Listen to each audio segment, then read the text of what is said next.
Today we are learning about exponential regression. So remember that word regression?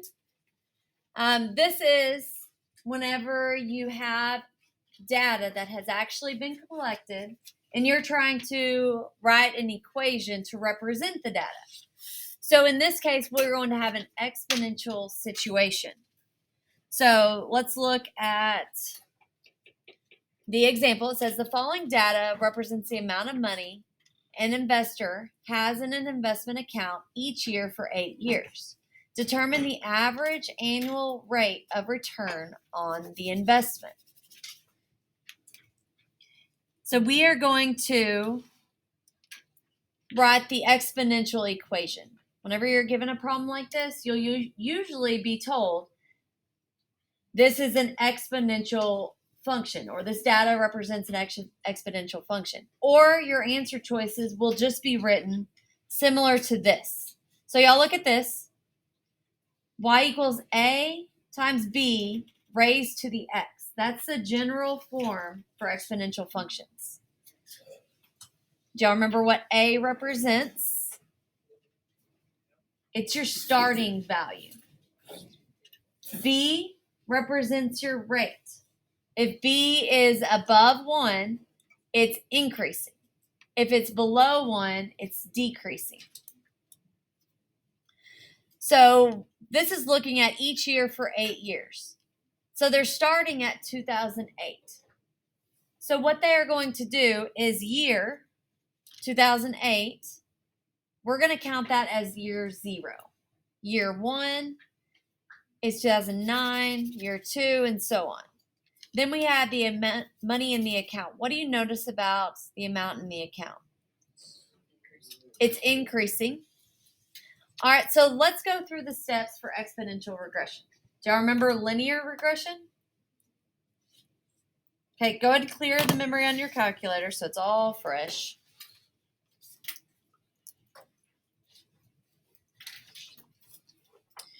We are going to put the data in. So year is going to be our L1, and the amount in the account is going to be our L2. We're starting at year 2008. So go to Stats, Edit. Now let's put our numbers in. So we have 0, 1, 2, 3, 4, 5, 6, 7.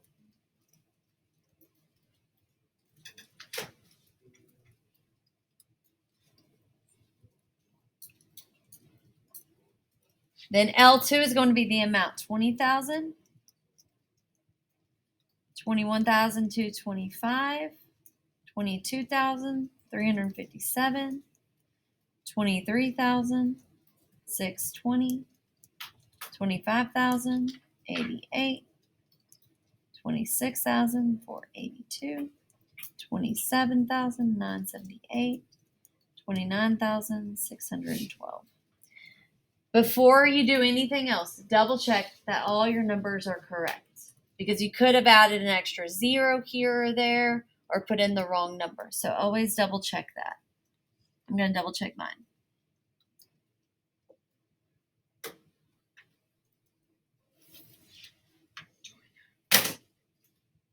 Okay. So it tells you on here, step 1. If we want to put it in our graph, we will do step 2. We're not going to worry about that. Step 3, plot it on a scatter plot. We're not going to worry about that. It doesn't even have a step 4. So step 5, it says find the exponential equation and graph. So we are going to go there. We're going to find the equation. So our instructions are similar to the ones for linear regression. You're going to go Stat, over to Calc, and now look and see, where is exponential regression going to be? Yeah. 0.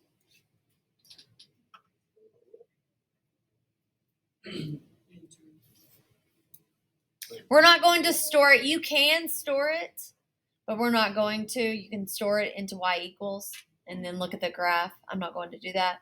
We're just going to calculate to find our equation. And since this is dealing with money, We are going to do the starting amount to the hundredths place. And then our rate, we're going to go 4 decimal places. So were you able to come up with the same thing as me? Okay, so the average or the average annual rate of return was 5.75. Now that came from the rate of 1.0575. So the rate is what is behind the 1 because this is an increase, right? We add 1 to the rate. So our rate is 0.0575. But to write it as a percent, we're going to move it over 1, 2. So that's where we get 5.75% is basically what it's returning. That's how much your investment is going to grow by every year.